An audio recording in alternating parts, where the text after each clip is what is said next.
우리 앞뒤적으로 한번 인사하겠습니다. 사랑합니다. 감사합니다. 축복합니다. 주님의 사랑과 은혜가 우리 가운데 충만히 거할 줄 믿습니다. 함께 기도하고 말씀 나누겠습니다. 살아계신 아버지 하나님 감사합니다. 지금도 이 자리에 함께 있을 수 있음이 오직 아버지의 은혜입니다. 주의 놀라운 은혜 가운데 아버지께 예배드리게 하여 주시니 감사합니다. 아버지 하나님, 이 시간 살아계신 하나님의 놀라운 말씀을 나누기를 소망하온데 이 자리에 말씀을 대언고자 선자가 너무나도 무익하고 또한 부족합니다. 하나님의 강권적인 은혜가 필요합니다. 주께서 사용하여 주셔서 오직 아버지 하나님 말씀만을 대언하는 귀하고 복된 자리가 되게 축복하여 주옵소서. 모든 영광 오직 주께 올려드리며 살아계신 주 예수 그리스도 이름으로 기도드리옵나이다. 아멘. 창세기 22장은 정말 놀라운 그런 말씀입니다. 아브라함이 믿음의 조상으로 믿음의 아버지로서 인정받았던 놀라운 장면이 기록이 되어져 있습니다. 그 어느 성도가 정말 이 아브라함처럼 하나님의 이 같은 요구에 이처럼 놀라운 순종을 할 수 있을까요? 저는 예전에 한번 청소년 집회를 인도하면서 그날따라 특별한 하나님의 은혜가 있어서 간절히 하나님 앞에 기도하는 가운데 참 신기한 경험을 한 가지 한 적이 있습니다. 그때는 제가 울산에 있는 쪽에서 사역을 할 때인데 전도사 때였습니다. 세계교회에서 서로 연합을 해서 함께 여름 수련회 여름 캠프를 진행할 때였습니다. 세계교회에서 연합을 해서 3박 4일로 하다 보니 교육자가 3명이었습니다. 그래서 하루하루 나누어서 말씀을 전하기로 약속을 했었는데 참 부득이하게도 그 가운데 제가 나이가 제일 많았는지라 다른 전도사님들이 형님이 제일 중요한 마지막 날 하십시오 라고 하길래 얼떨결에 알아노라 라고 했었습니다. 근데 그날 이 여름 이 캠프를 하는데 정말 하나님께서 놀라운 은혜를 부어 주셨습니다.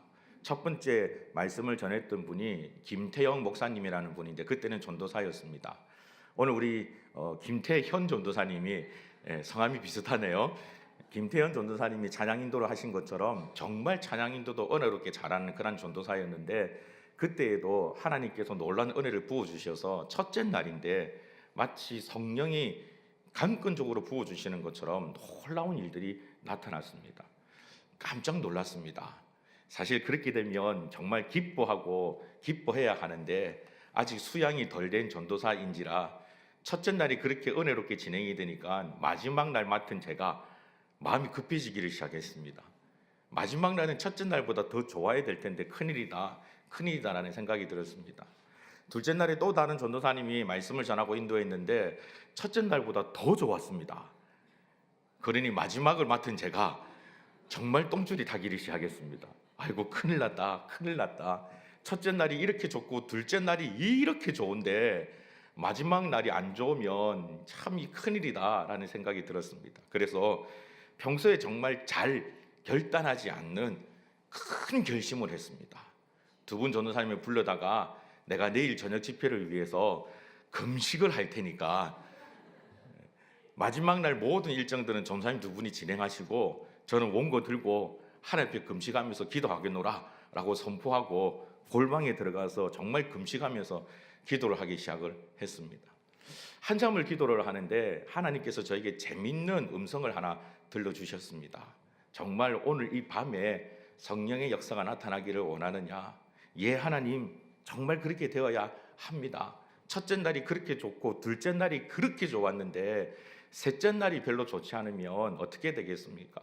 지금 아이들이 말씀을 받고 은혜를 받고 도전을 받아 저렇게 뜨거운데 하나님 마지막이 더욱더 좋아야 되지 않겠습니까? 하나님 도와주십시오 라고 간절히 기도했습니다. 그런데 그럴 때에 하나님께서 저에게 저희 유민이의 모습을 보여주었습니다. 그때 유민이가 3살, 4살 정도 되었던 때거든요. 그때 유민이의 모습을 보여주면서 저에게 이런 말씀을 하셨습니다. 만약에 오늘 이 밤에 너가 말씀을 전하다가 너가 생명을 잃어버리는 한이 있다 할지라도 하나님 말씀을 전하겠느냐? 나의 말을 전하겠느냐라고 물으시더라고요.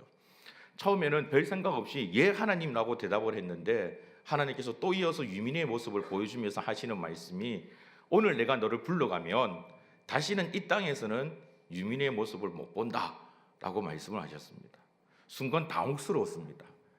정말 죽음이라는 것이 어떤 의미구나 라는 것이 가슴 깊이 와닿는 순간이었습니다. 이걸 어떻게 해야 되나?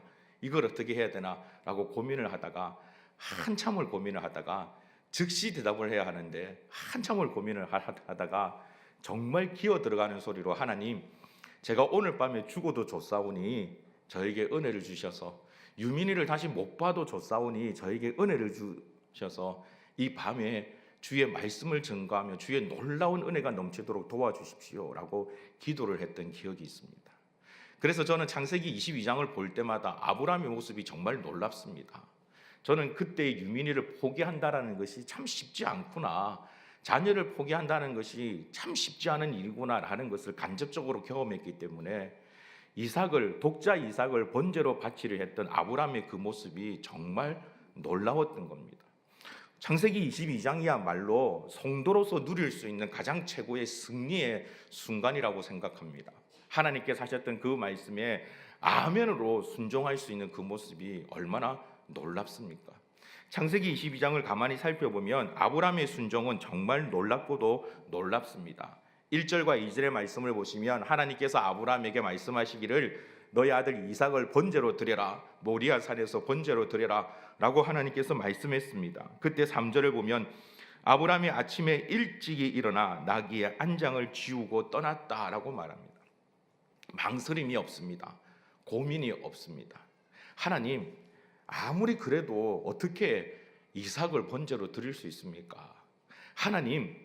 하나님께서 저에게 약속하시기를 내 씨로 말미암아 큰 민족을 이루시겠다고 하셨는데 그 씨를 거둬 가버리면 약속이 어떻게 성취가 되겠습니까? 라고 충분히 하소연할 수 있는 그런 경우일 텐데 아브라함은 그렇게 하지 않습니다. 아침에 일찍이 일어나 나귀의 안장을 지우고 그 길을 떠납니다.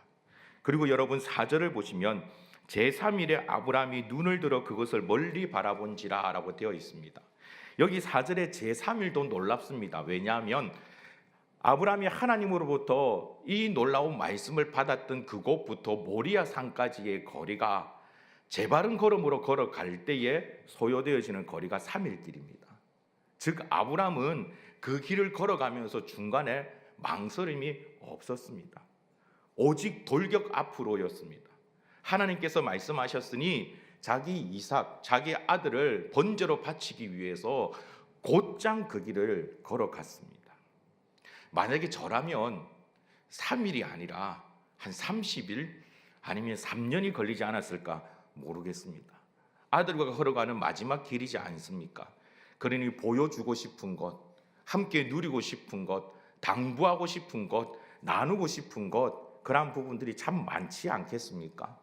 지난 금요 심야 기도회 때도 같이 말씀을 전하고 기도하고 은혜를 나눈 뒤에 저는 아들과 함께 돼지국밥을 먹으러 갔습니다. 아들과 함께 먹는 돼지국밥이 정말 맛있습니다. 함께 고기를 나누면서 아버지 이거 드세요, 그래 아들아 이거 먹어라, 그 시간이 참 좋습니다. 물론 돼지국밥도 맛있기도 합니다만 아들과 함께하는 시간이기 때문에 더 귀합니다. 아브라함에게 있어서는 아들과 함께할 수 있는 마지막 시간입니다. 조금 더 아들의 모습을 보고 싶지 않을까요? 조금 더 아들과 함께하고 싶지 않았을까요? 그러나 아브라함은 그렇게 중간에 길을 멈추지 않고 곧장 그 길을 걸어가서 3일 길을 걸어가서 모리아 땅에 도착합니다. 그리고 여러분들이 오늘 이미 읽으셨던 이 말씀처럼 그의 아들 이삭을 하나님 앞에 흉내낸 것이 아닙니다. 번제로 드리기 위해서 흉내낸 것이 아니라 아브라함은 이미 마음에 결단을 하고 하나님께서 나에게 말씀하셨으니 내 아들 이삭을 번제로 드릴 것이다 라고 생각하고 칼을 높이 들어 이삭을 내리치려고 하는 바로 그 순간에 11절 말씀을 보면 여호와의 사자가 하늘에서부터 그를 불러 이르시되 아브라함아 아브라함아 하시면서 말리시는 내용이 기록이 되어져 있습니다. 구약은 여러분들이 익히 알고 계시듯이 히브리어로 기록이 되어 있습니다. 이 히브리어라는 언어의 특징에 두 번 반복되어지는 것은 강조입니다. 또한 급한 경우를 얘기하는 것입니다. 아브라함의 그 순종의 모습을 보고 하나님께서 급히 말리시는 내용이 오늘 창세기 22장에 기록되어 있습니다.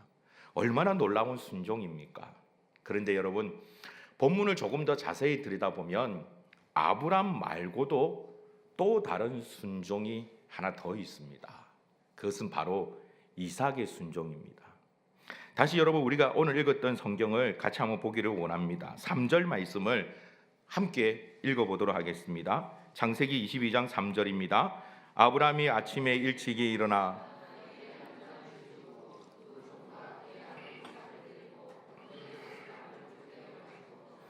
하나님이 자기에게 일러주신 곳으로 가더니, 여러분 3절에 보면 아브라함이 그의 아들 이삭과 두 종을 데리고 모리아 산으로 갑니다. 그런데 그냥 가지를 않죠. 무엇을 준비했습니까? 번제에 쓸 나무를 쪼개어 가지고 갔습니다.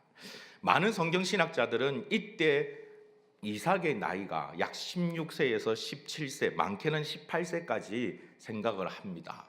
사춘기가 훨씬 지난 그런 어쩌면 청년의 때입니다.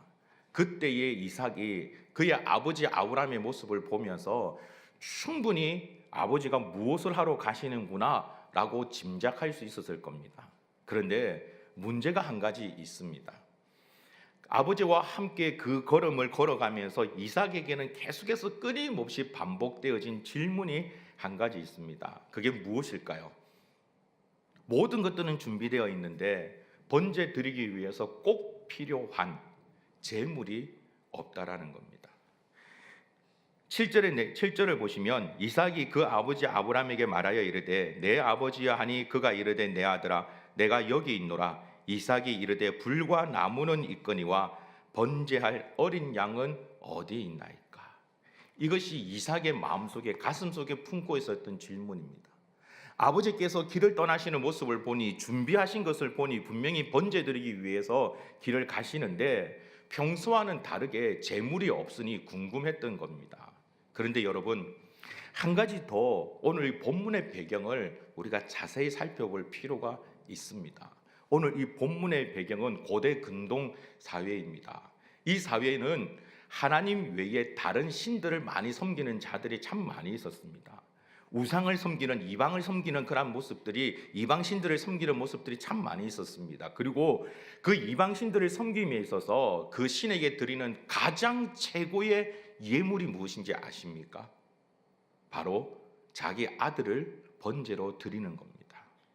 이삭은 그런 사회적인 문화 가운데서 성장했습니다. 자랐습니다. 그러니 충분히 생각할 수 있는 것이 한 가지 있습니다. 아버지가 지금 번제로 드리러 간다라는 것은 하나님께 예배 드리러 가는 건데 이상하네.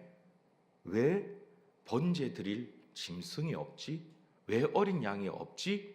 라고 고민하기 시작했을 겁니다. 3일 길을 걸어가는데 아브람과 이삭만 갔던 것이 아니라 두 종이 함께 동행해서 갑니다. 여러분 한번 상상해 보십시오. 그 종들이 길을 가면서 서로서로 어떤 얘기들을 주고받았겠습니까? 야, 이상하지 않니? 주인이 분명히 번제 드릴 나무를 쪼개어 가는데, 분명히 하나님께 예배 드리러 가는데, 제사 드리러 가는데 짐승이 없네? 왜 그렇지? 왜 그렇지? 두 종들이 서로서로 얘기하기를 시작했습니다. 그 얘기를 들으면서 이삭의 마음에는 불안한 마음이 싹트기 시작했을 것입니다. 이윽고 모리아산에 도착했는데 아버지는 두 종을 거기에 남겨놓고 자기만을 데리고 산 위로 올라갑니다. 이삭이 번제할 나무를 짊어지고 올라가는 것이죠. 그러니 그의 마음속에는 궁금증이 더 커지기 시작했습니다. 오는 내내 생각했을 겁니다. 설마 아버지가 그렇게 하실까? 설마 그렇게 하실까? 분명히 종들을 데려가는 이유가 짐승을 사오라고 하실 거야. 어린 양을 어디선가 사서 제사를 드리시겠지라고 생각했을 텐데 그 두 종을 남겨놓고 아버지와 자기만 산을 오르고 있습니다. 번제단을 짊어지고 그 나무를 짊어지고 올라가는 이삭은 궁금증을 참다 못해 7절에서 드디어 아브라함에게 질문을 던지는 겁니다. 아버지, 번제 드릴 어린 양은 어디에 있습니까? 8절에서 이 아브라함은 이삭에게 하나님께서 준비하실 것이다 라고 답을 하고 가던 길을 재촉해서 갑니다.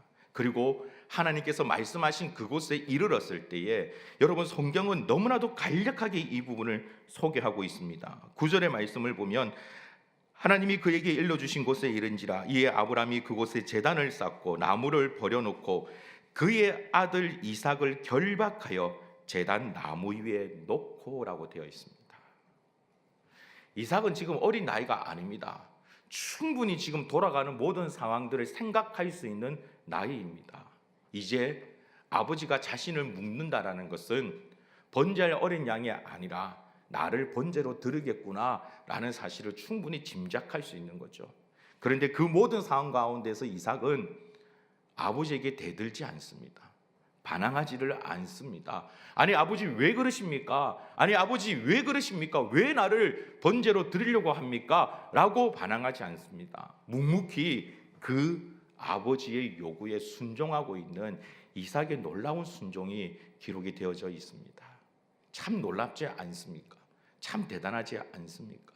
그런데 여러분, 오늘 이 배경에서 성경을 우리가 조금 더 자세히 살펴보기를 소망합니다. 아브라함의 순종과 이삭의 순종이 있습니다. 그런데 이 두 순종에는 놀라운 차이가 있습니다. 제가 오늘 여러분들과 함께 나누고자 하는 은혜가 여기에 있습니다. 아브라함의 순종과 이삭의 순종 가운데 누구의 순종이 더욱더 놀라울까요? 아브라함일까요? 아니면 이삭일까요? 아브라함의 순종과 이삭의 순종에는 결정적인 차이가 한 가지 있습니다. 오늘 이미 여러분들이 본문에서 읽으셨듯이 이 모든 과정이 끝이 났을 때 하나님께서는 누구를 칭찬하십니까? 이삭을 칭찬하지 않습니다. 아브라함을 칭찬합니다. 아브라함의 믿음, 아브라함의 순종을 하나님께서는 칭찬합니다. 18절을 보십시오. 또 내 시로 말미암아 천하 만민이 복을 받으리라. 이는 내가 나의 말을 준행하였음이니라. 순종했다라고 칭찬하고 있는 것이죠. 아브라함을 칭찬합니다. 이삭에 대한 언급은 없습니다. 왜 그럴까요? 우리가 바라볼 때는 이삭의 믿음, 이삭의 순종도 정말 대단해 보이는데 이삭에 대한 말은 한마디도 없습니다. 오직 아브라함만 말씀하고 있습니다. 여러분, 이 차이를 찾아낼 수 있어야만 합니다. 지금 아브라함은 누구에 대한 순종을 하고 있는 걸까요? 하나님에 대한 순종을 하고 있습니다. 자기와 지금까지 함께 있던 인생의 모든 시간들 속에서 함께하며 그가 경험하고 그가 배웠던 여호와 하나님, 그 하나님의 말씀이기에 이해되지도 않고 또한 너무나도 끔찍한 그런 요구이지만 아브라함은 하나님의 말씀에 순종합니다. 그럼 이삭은 누구에게 순종하고 있을까요? 우리는 쉽게 이삭 또한 하나님께 순종할 것이다 라고 생각할 수 있습니다. 그러나 여러분, 아직 이삭은 소년입니다. 그가 경험했던 하나님은 얼마 되지 않습니다. 아버지로부터 배웠던 하나님이 다입니다. 그래서 이삭이 하나님을 향한 놀라운 믿음의 고백을 가지고 그가 이 일에 순종했다라고 생각하기에는 무리가 있습니다. 또 다른 증거가 있습니다. 창세기 26장을 보면 이삭이 그랄에 갔을 때 하는 행동이 기록되어 있는데 그의 아버지가 했던 모습과 똑같은 일을 반복합니다. 자기 아내 리브가를 누이로 속이는 일이 기록되어져 있습니다. 이러한 과정을 볼 때 이삭에 있어서 롤 모델은 하나님이 아니라 그의 아버지 아브라함인 것을 알 수 있습니다.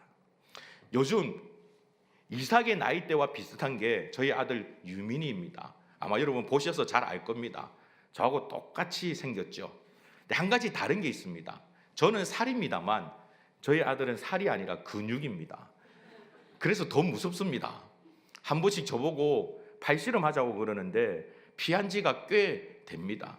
몇 년 전부터 절대 팔씨름을 하지를 않습니다. 그 덩치가 살이 아니라 근육이라는 것을 알고 난 뒤부터는 조심합니다. 그전에는 함께 레슬링도 하고 씨름도 하고 팔씨름도 하고 온갖 걸 다 했는데 그 다음부터는 아버지 허리 아프다, 큰일 난다 이러고 피합니다. 한 번씩 얘가 주짓수를 배웠기 때문에 장난스럽게 저에게 와서 그 주짓수의 기술을 걸 때가 있습니다. 그럼 저는 경악을 합니다. 아니 이놈이 주짓수를 배워놨더니 어디 아버지한테 이런 짓을 하느냐라고 얘기합니다. 그러면 주춤하면서 안 하죠. 그러한 모습처럼 이 이삭은 아버지 아브라함에게 순종하고 있는 것입니다. 하나님에 대한 믿음의 고백이 아니라 하나님의 말씀에 대한 순종이 아니라 자기 아버지가 하는 일이기 때문에 순종하고 있는 겁니다. 순종의 그 일은 정말 놀랍습니다. 대단합니다. 그러나 그 순종의 대상이 다르다라는 겁니다. 오늘 교회 안에 이러한 일들이 있을 수 있습니다. 겉으로 볼 때 믿음이 정말 좋습니다. 대단합니다. 많은 분들부터 칭찬받고 존경받기에 충분할 만큼 그런 좋은 신앙의 태도를 갖고 있습니다. 그런데 그 신앙의 고백의 대상이 하나님이 아니라 사람이 될 수가 있고 공동체가 될 수가 있고 다른 것이 될 수 있다는 겁니다. 하나님을 향한 믿음의 고백을 가지는 자가 되어야만 합니다. 오늘 성경 구절을 한 구절 찾아볼 겁니다. 여러분 마태복음 7장 22절을 찾아보십시오.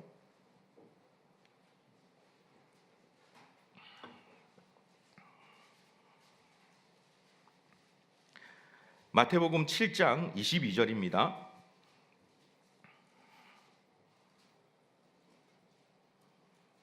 다 같이 한 목소리로 함께 읽겠습니다. 그날에 많은 사람이 나더러 이르되 주여 주여 우리가 주의 이름으로 선지자 노릇하며 주의 이름으로 귀신을 쫓아내며 주의 이름으로 많은 권능을 행하지 아니하였나이까 하리니. 마태복음 7장 22절을 보면 그날에 많은 사람이 나더러 예수님께 이르러 말합니다. 주님 우리가 주님의 이름으로 선지자 노릇을 했습니다. 주님의 이름으로 말씀을 전했다는 겁니다. 주님의 이름으로 놀라운 일을 했다라는 것입니다. 심지어 주님의 이름으로 귀신을 쫓아내며 주님의 이름으로 많은 권능을 행했다라고 그들은 말하고 있습니다. 정말 대단하지 않습니까? 여러분 심의 이름으로 귀신을 쫓아내 보신 적이 있습니까? 주님의 이름으로 병든 자를 낫게 해보신 적이 있습니까?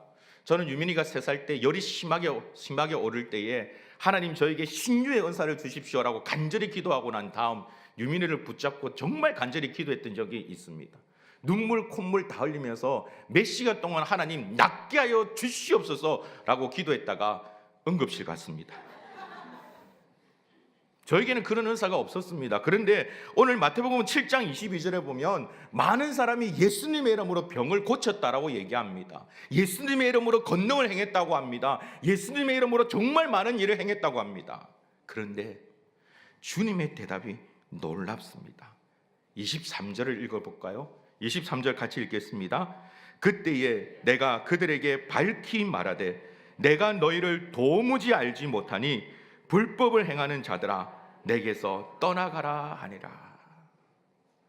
놀랍게도 주님은 그들을 향하여 말씀하시기를 내가 너를 도무지 알지 못한다라고 말합니다. 나는 너와 전혀 상관이 없다라고 말하는 겁니다.